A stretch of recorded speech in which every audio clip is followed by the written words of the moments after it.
what the people out there listening to this, and the reason we're having this conversation is to reach those people, okay? To get those people to get involved, to get them to realize that there is a war of hope. I want people to wake up, Carrie. I don't speak publicly anymore. I don't travel well anymore. I'm getting old and I'm getting tired. And my patience has been stretched to its limits. And I don't have a lot of patience anymore. And like my dear friend Robert there, I get to a point where, God damn it, I'm going to stand up and raise holy hell. I'm going to be a command sergeant major again. I'm going to take names and chew ass. Okay. And I'm going to do that till the day I die. I hope so. And I damn near died in October. But I have good friends in high places, no pun intended, who brought me back and told me that I had to come back because I wasn't finished yet. And part of what I had to do when I came back is sit with you in an interview and tell you from my heart what I've seen, what I've learned, and what I leave with the people on your film is I want to leave them with hope. I understand. With all the darkness and all the blackness and all that bullshit that exists out there, there is hope. Absolutely. There is a future for your kids and your grandkids and your great-grandchildren, and this human race is going to make this transition, and we're going to survive this transcendent transformation into a new species. And we're going to the stars, Carrie, where we belong. We're going out there to take our natural place in that infinite community of life. Absolutely. And that's the only thing that makes me feel that life is worthwhile. Because I know, having seen their future, and they have shown it to me, that it is glorious. And I wouldn't be sitting here talking to you unless I believed that in the depth of my heart. And I want to leave that with your viewers. You've done so. That there is a future, and it's glorious, and there is going to be a tomorrow. And dispense with this bullshit about doomsday, because every time some poor human being on this planet dies, it's doomsday for him. But that's not the end of life. That is true, but we need to handle a situation that's going on the planet right now that requires human beings to not just We have to wake up, participate in it. We have to but they participate have in to- our They salvation. have to participate through consciousness. Yes. Okay? And they have the ability, because we are, again, their progeny. We have those powers. We can fly. We can do anything we want to do. We can create reality. We can destroy reality. Honey, the human spirit is infinite. We have power we haven't even dreamed of yet. That's right. And once we realize who we are and what we are, and we start expressing that power, there's no end. We can change anything. Okay, so what we want people to do is we want to educate them, we want to wake them up, and we want to give them the tools by which to change their reality. And that's what you're doing with these films. That's exactly right. Now, Clifford. Well, I'll back up the Sergeant Major in that we got enough going on out there that's talking about, UFOs are here, they're hostile, we're on the end of their food chain, they're going to take us over, there's nothing we can do about it, but we thought you should know. If that was my message, I'd say nothing. But like the Sergeant Major, I want my message to be a message of hope and for us to look and build towards a brighter future. And by us spiritually growing, we head in that direction. But it's going to take time. We're not going to go away. We're going to be here. We are going to achieve interstellar travel where we visit other star systems. But in order to do that, we must first grow spiritually. Right now, the situation is we're a world in quarantine. And do we have the technology to be out? Oh, we sure do.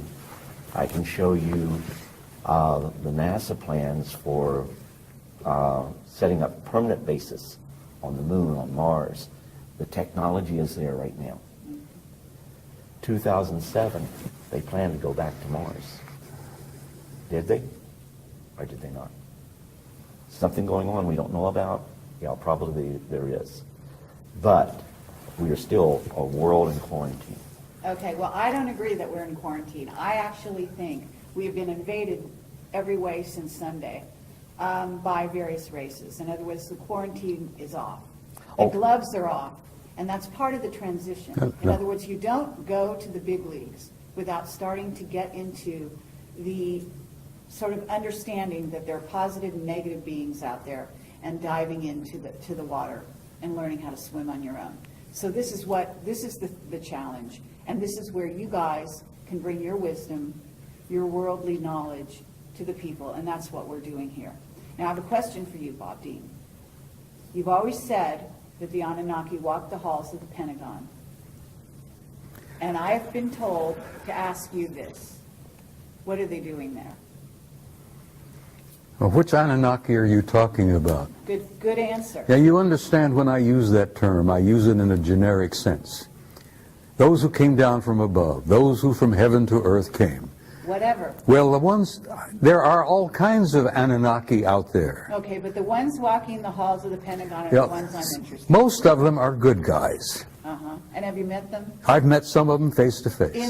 I'm talking about in the Pentagon. Some of them wearing uniforms. Okay, Yes.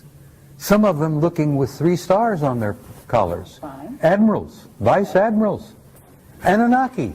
right. So help me God. I believe you. Well, they're in our midst, and they're basically good guys. Because they understand that there is an authority above them that is going to see that this race survives and that this race makes its transition into a transcendent new species. Okay, then what's going on right now with our financial situation? Oh, that's bullshit, honey. Pardon me, but it's bullshit. They've been playing these games with money for the last 1,000 years. Uh-huh.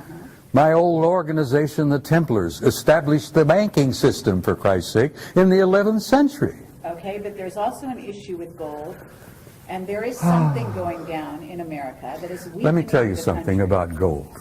Fort Knox is half empty. It's 3 of the big underground repositories are empty. Okay, but there's tons of gold in the Philippines, supposedly. Oh, there's gold everywhere, but we've been trading gold to the And you Anunnaki. know that the gold isn't really about money, No, it's not about money, it's about power. but it's also about consciousness. Well, gold We're can talking turn... about look, gold or miss. Gold is not merely a pretty metal, which makes lovely jewelry. It's nice to hold and it's nice to play with and all that. The value of gold is it can be turned into ormus. And the ormus, this white powdered monatomic gold, is worth more than its weight in gold because the Anunnaki ingest it. Right.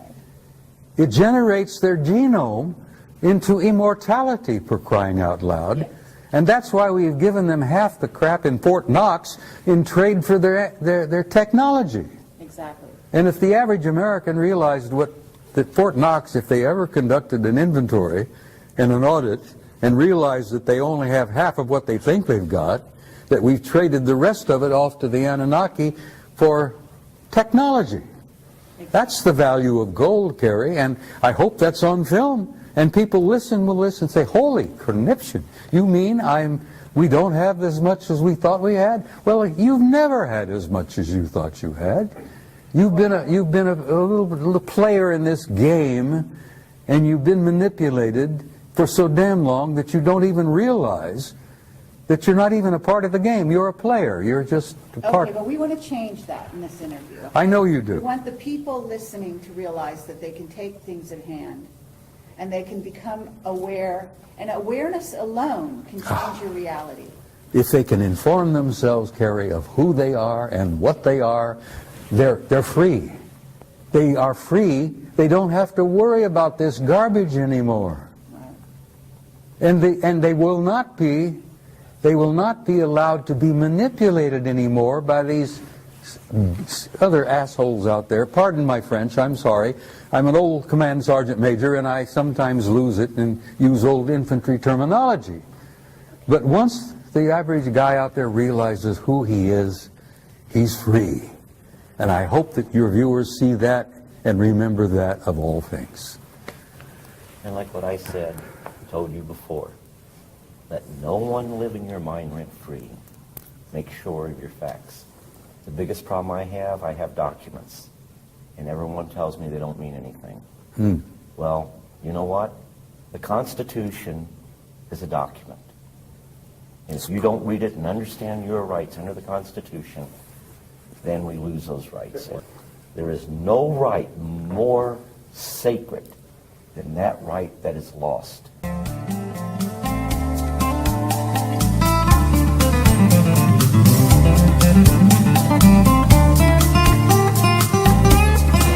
Stories about those actual missions that actually exist, in which we do, in fact, recover a UFO crash of a whole craft is very, very rare, very rare.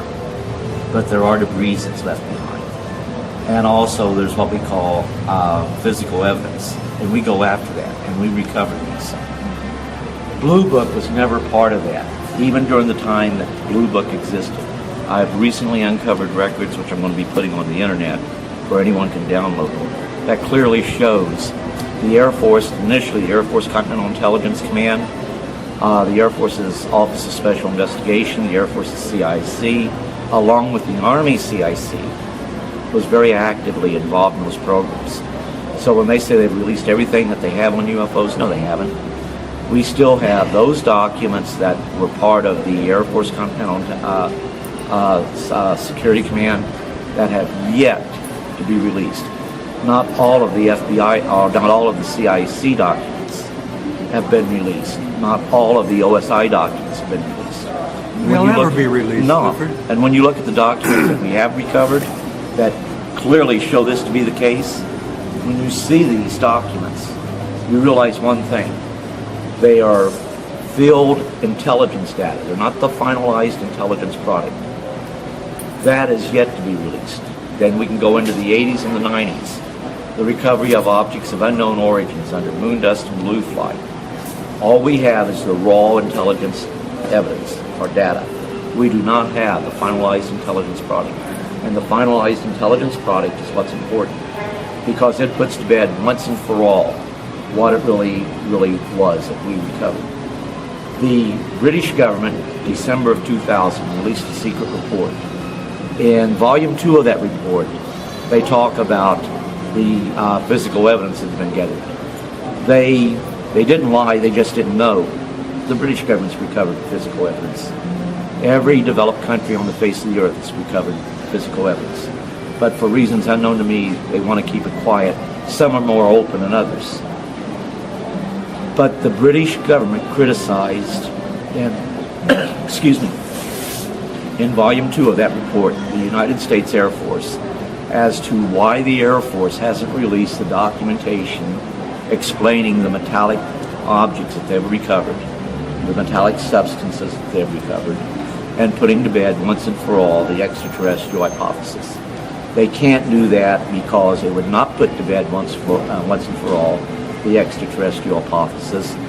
Many of those finalized intelligence products makes it clear that, in fact, what we'd recovered were objects that did not originate on the face of this planet, and that we, the governments of the world, many of the governments of the world, out of necessity, have had open contact with our visitors for many years. One of the biggest secrets, Cliff, and you know this, is that so much of the hardware that we recovered was not just UFOs. Some of the ships we recovered were time ships. Well, absolutely. Because when you travel in space, you travel in time. And most of the hardware that we've got, and that really blew our minds when we realized that those things were designed to travel in time. And as I've said to some of the people here this afternoon, I'm still trying to come to terms with that. I need to send you some CDs. That they can manipulate time as well as manipulate matter. And I'm an old-fashioned old fart, and I'm still having problems wrapping my brains around that. But Bob, you know why that is? The technology is so far advanced that we Cliff, see it as it's a magic. million years ahead of us. And then some. NASA will tell you in their advanced, I don't know how many of you people are aware of it, but in 1995, NASA said we're never going to get to other solar systems by using conventional rockets. So they asked for scientists to think out of the box. And many of the scientists started to think about exotic propulsion systems, antimatter drive, teleportation, traversable wormholes. And I assure you, I have the documentation. If any of you are in Roswell, my door's not closed to anybody. You can come over there and I'll even be happy to make on a CD copies of those reports if they have. And now all of that, to some people, is commonplace. Mm-hmm. And if you have, we've known for a long time, if you have an interstellar conveyance, which is a spacecraft capable of flying from the Earth to another solar system in a reasonable amount of time, you actually have a time machine. Case in point. I won't go into detail how I know this, but you have a planet that is 100 light years from planet Earth. They decide to visit planet Earth. It'd take light 100 light years, or 100 light years to reach us from that The speed star. of light takes 100 years. So the whole situation is they can do it in real time in an hour and 40 minutes. That's traversing what we call space-time. So when they get here, they're seeing the light from their planet 100 light years prior. But you can also travel in and out of different space-time continuums, for lack of a better term. And you can actually view things that have happened in the past. And a lot of times, you may even experience this. Like, you can't shake the feeling you're by yourself, yet there's someone else there. There's someone watching you. That could very well be a person that's from the future observing you in the present. So the time travel, the one thing there's a natural barrier. It's going to keep us from getting that stuff. So we develop a time machine before they do. You mess up the entire space-time continuum if that was to happen. So God in His infinite wisdom ensured that would not happen. However, that doesn't stop you from going back and observing. But there's also a great desire not to do anything to change the future. You only can change the future in the present. If you change the future, you create a whole new universe. Another timeline. Mm-hmm. But that's what they're working on, aren't they? They're working on that's very dangerous. I'm borrowing liberally from Randy Rooney, who that was one of his favorite sayings. That society is willing to believe the facts when they're presented with the facts, but only if the facts already agree with what they believe. So, and it holds very true in the UFO field. Okay, so you've seen ships from the future. What do the ships look like? You asking me or Clifford? Both of you. There are many, Bob, many, if you're prepared many, to tell the many truth about comments this, I'm listening. We have many types of aircraft, and we have many societies that are visiting us. And you can't think of it as being aerodynamic aircraft frame. The common circular saucer shape, they have that. They have a blade shape. They even have a cube shape. They have the spherical shape. They have mothers out there 5 miles long. Yep. Oh, yeah. What about the plasma ships, though? The plasma ships can take it in any form they wish. Right. In any time they wish. Yep. That's what's so difficult for many of our scientists to come to terms with. We're not talking about distances. We're talking about time. And when these guys come here, they're coming into their past to visit us. Mm-hmm. Because some of them are a million years ahead of us. But you want to be careful about that, because can you imagine going back in your past and, oh no, my grandparents or my ancestors did this? How do I cover this up? Yeah, I come from a family of racists. And that's not easy for me to come to terms with. My old man, my father was a racist. Well, I had to pay $500 to have a Catholic church look up my lineage. I had to pay them $1,500 to keep quiet about it. Kidding. Well, Wait. Check to the Vatican, did you? Absolutely. Oh, Jesus. I guess they'll figure it balanced about next week. You'd have 2 teams that show up. You'd have 18 feet. First ones there, if there were any injured entities, you had to give them first aid. Our first aid could actually kill them. So it was imperative that we knew which species we were dealing with and what was the appropriate first aid. So that became crucial. Now, I wasn't even supposed to see that book. But a lot of the people that made up the team that would show up all the time, the medical staff, the key people, I refused to go to school. And later on I found out that would have been, actually in the Army, we called it gondola wish. That was the Army Security Agency remote viewing program. But at the same time, the intent of doing remote viewing, they hoped to go ahead and get a remote viewer down to at least corps level where they could be utilized in the field maybe further. Based on the experiences that I've had, I believe that I was meant to be in corps level. Because while I was in Germany, I was at V Corps level. You're familiar with that. And even though I was in the 3rd Armored Division by being under Hanau Military Community, that was part of 3rd Armored Division. We were part of 3rd Armored Division. That made me a valuable asset to V Corps. Only I didn't know that's what I was doing.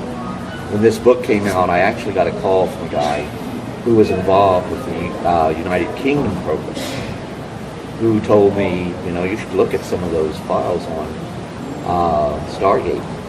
And I said, I would, only the CIA says that they have already turned them over to the National Archives. The National Archives wants a couple of thousand before they'll even start a search for those records. So there is a site called remoteviewed.com that has some of the CIA documents dealing with remote viewing there. But is stuff redacted out of it? Those black lines, they're always... There's some, you're always going to have that. Some of that is really necessary to protect legitimate national security concerns. Such as? Really, let's get down to it. What is a national security concern with regard to ET? Okay, for example, well, not with ET. Only about 5% of that needs to be. We were always told not all contact is going to be of a friendly nature. Now, I never had anything happen that was really, really bad. I actually, this eye right here, for their interaction, I still have this eye. And you'll read about that in the book. But I almost lost that eye in Vietnam. And the reason the eye was damaged was there was this bug they had in Vietnam that sprayed into my eye and cut the corona of the eye, cornea of the eye. So go ahead and figure out what insect can do that. But that was the reason I had it bandaged up for well over a week. But Clifford, you were talking earlier about why the damn lid has been clamped down and why it's still being held down. well, the reason is they dug themselves into a hole. How do you tell the world that there is life out there? Not only is it out there, but it's been visiting us for many, many, many, many, many years, going into the millennia.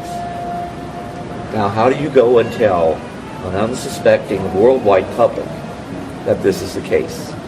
And when you do this, there will be repercussions. Actually, during the time of Stargate, they did an exercise in remote viewing going back to the time of Christ. They saw the crucifixion.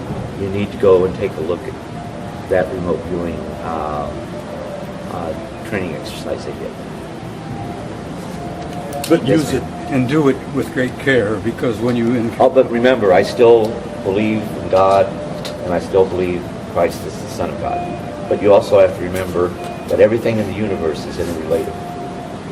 we're all part of a vast family. Absolutely. God created everything in the universe and then some. They have a greater understanding. Like when I say, they say, okay, describe ET. Well, if you see them, you see us. Because we say that we're human. Are they more human than us? They got a highly evolved intelligence. But what I say is that humanity is what's in all the races. And the spirituality is in all the races. I would say it the reverse. All the races are in humanity. And that is You may the have big more secret. correct. Oh, absolutely. And when we realize that is when we realize our power, our true power. When And then they really can't keep us down. When I was praying at my son's grave, one of the ETs that was there knelt with me.